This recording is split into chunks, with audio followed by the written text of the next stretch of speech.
Welcome back. Round 21 has been a big one in football history, full of amazing finishes, grand arrivals and no shortage of blood and biffo.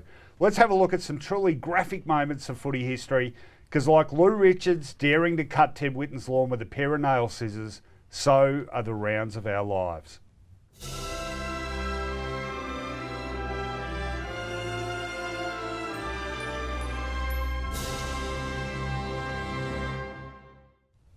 All right, it's a cracker this week, Finey. I've worked hard on digging all this stuff up. Looking forward to it. Let's start in Perth. The year is 2000.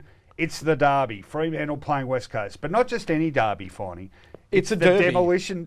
okay. It's the Demolition Derby, all our Perth listeners. I should know this. My parents are both from Perth. You want action? You want biffo? You want drama? This game is your baby. Let's have a look what happened. And he could well be playing for his footy future. Again, the tempers are flying, so the players are very, very aggressive.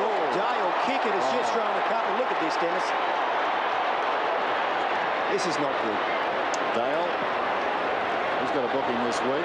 Down goes Fletcher, claimed immediately, and we'll have a bounce. And again, it's off. And God let one fly. Fletcher not amused either.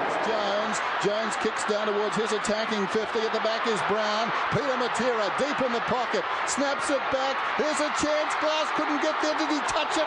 He may have touched it. It hit the post in any case. Wait for the siren and the Dockers will win a remarkable Western Derby. How about that? Now, you heard the commentators say this is not good, but you know secretly they're going, this is great. It was brilliant. We had Dale Pickett, who was... It was getting into Phil Reid, Phil Reid was like an early 2000s version of Hayden Ballantyne, really. People wanted to get him. Brad Dodd got involved. Number 12. Yep, Brad Dodd. He bitch-slapped somebody. He did. I mean, this was outrageous. It was I actually forgot it was a one-point game. Yeah. And it was only the second time the Dockers ever beat the Eagles too. So you know what happened that day? The footy god said, West Coast, you've got the worst song and the worst jumper, and now you've found a worse jumper.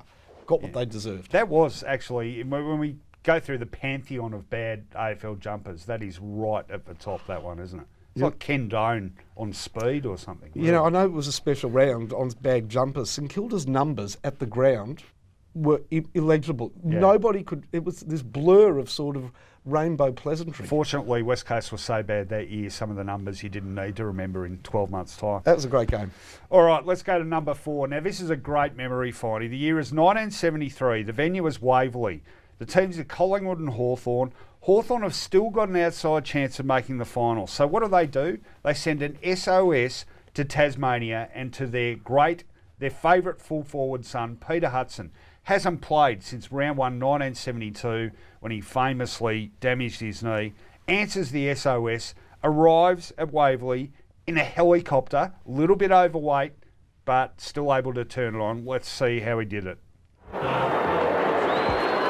If there was a highlight for the year, you couldn't go past the return of Peter Hudson. Overweight, tentative, and with a question mark over his fitness, Hudson mesmerised the Collingwood defence with the same ease he had shown nearly 2 years before. He flew from Tasmania, caught a helicopter to VFL Park, and at 27 years of age, picked up the threads of his football career. He kicked 8 goals, gave his own press conference after the game, and went home to Tasmania. It was to be another 2 years before he returned. Dunn and Hudson there. Hudson nudged Dunn out. And it was the forward line. Where is Hudson at the back? Dunn in front.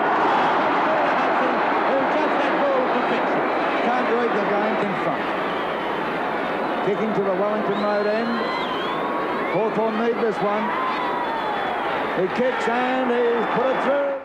So imagine that happening now. You know, nearly 2 full years out of the game, just casually strolls back into the senior ranks and kicks 8 goals.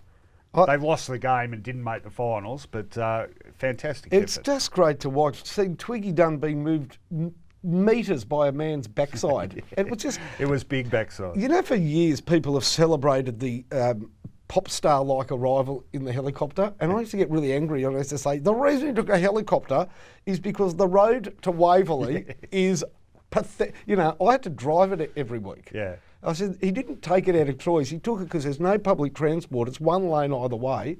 And he didn't get stuck at the right turn arrow that used to send Tim Lane bonkers. Yeah, that's right. He didn't have to commandeer the potholes in the car park after the game. And of course, this is how good Hudson was. He went away for another couple of years, came back again in 1977 and kicked 110 goals. What an absolute champion of the game. Truly was. All right, let's go to number 3 on the list. Bit more recent. The year is 2000. Essendon and Finey are as dominant as any team the game has seen. They've won 20 games in a row, the first 20 games of the season.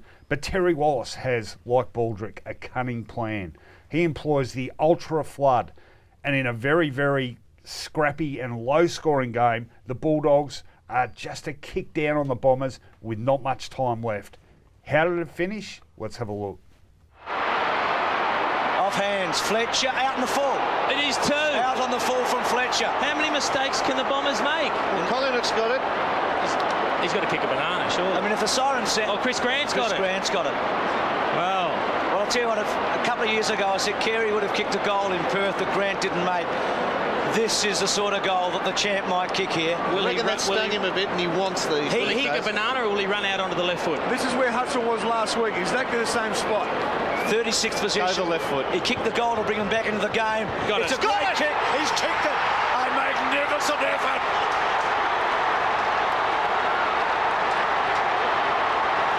He will be a hero forever if they win this match. Surely they're home this time. To Collingwood. Collingwood hooks it back. Rowan Smith's come onto the ground. They've done it. Won it. That gets them in the finals. The Doggies are in the finals, and the great run has come to an end. Well, they were in the finals, Finey, and straight out of them again. Essendon, meanwhile, went on to win every game for the rest of the season, 24 out of 25, and win the most dominant premiership in football history. So suck on that, Bruce. Hey, we've learned a couple of things since that game. We've learnt that having 7 different people comment on the one piece of play in the commentary box tends to be confusing. And we also learnt that Stephen Collingwood played the latter part of his career in long sleeves for a pretty good reason. What was it? He looked like a butterball. I mean, that was not his normal body composition, was it? No, it was a great effort by the Doggies. It was probably, in retrospect, probably a loss that suited Essendon in a way, just gave them that little extra... I agree. Without them, you never would have beaten Melbourne. Yeah. Oh, well, those were the days, and aren't they long gone? Let's go to number 2. Now, people are going to love this one. It's 1980. The venue is Arden Street. Richmond are playing North Melbourne. The Tigers going well. North the final side as well. But it's neck and neck. What do we need to get the Tigers over the line, Finey? We need some courage. And boy, did we get it. Francis Burke came off second best in this collision. But they breathed them tough in Tigerland, and Burke went to the forward line with blood streaming from a deep cut. He helped Richmond to victory with inspiring play like this. Well, isn't he a marvel, this guy? God, I don't know who's going to see the goals. Look at the blood just oozing out of his forehead. He is a marvel, this guy, and if he kicks this goal, he'd be an inspiration to the team from about 15 metres out on a slight angle. Let's see what he can do with this. He's had to be shifted away from fullback after getting that knock before he fires, and he's put it through for a to goal. the marks of the year, and the league's high flyers were soaring. Well, how do you know when a moment is enshrined in football history, Finey? You know because it spawns something like this. With blood pouring from his face. But Dave! Now that looks right. Burke takes a courageous mark! Blinded by the blood, he lines up. No, hang on, this way, and he kicks a miraculous goal! Yeah! Hey!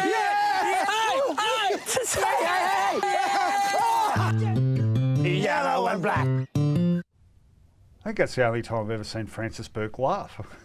No, he's a ripper, Francis. No, he's a nice bloke. Maybe the best of those ads, and they were all good, and it's timely. Have you seen the new ads for Now Boss Kick?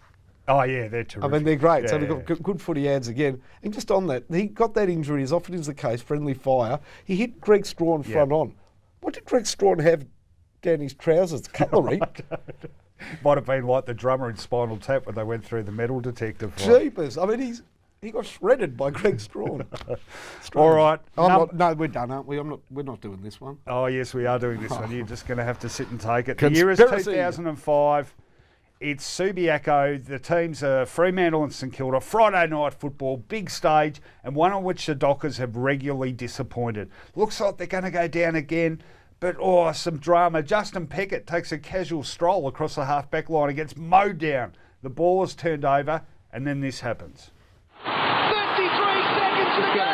The ball got it in his hands. Long kick forward, looking for Pavlich in the pack. He goes. They were done by 1 point in round 2, the Dockers. They've got a chance now. They've got a chance to reverse it. This will be a kick after the siren to possibly put Fremantle into the finals. High drama at Subiaco Oval. What a mark by Longmuir. Well, they've been good too. At worst, look at the reaction of Chris Connolly in the Fremantle coaching box. They know the season on the line. Siren. This is it. For a chance at September glory for Justin Longmuir. Has kicked 14 goals, 6 this season. A score will make it a draw. A goal will give Fremantle a shot at September action. Look how far he's come back. Yeah, that's very good. Got to go the distance. He's getting plenty of advice. 38,057 people hold their breath at Subiaco Oval. Millions of people around the country. A handstand next to him to put him off. In comes Longmuir to take his kick. Ice cool. Fremantle have won after the siren. Look at that. Look at the scenes here at Fremantle.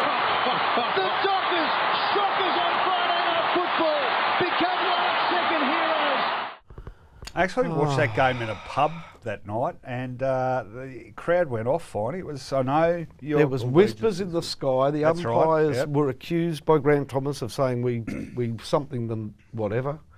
Enshrining his fantastic relationship with umpiring. And with Andrew Demetriou, they were arch rivals.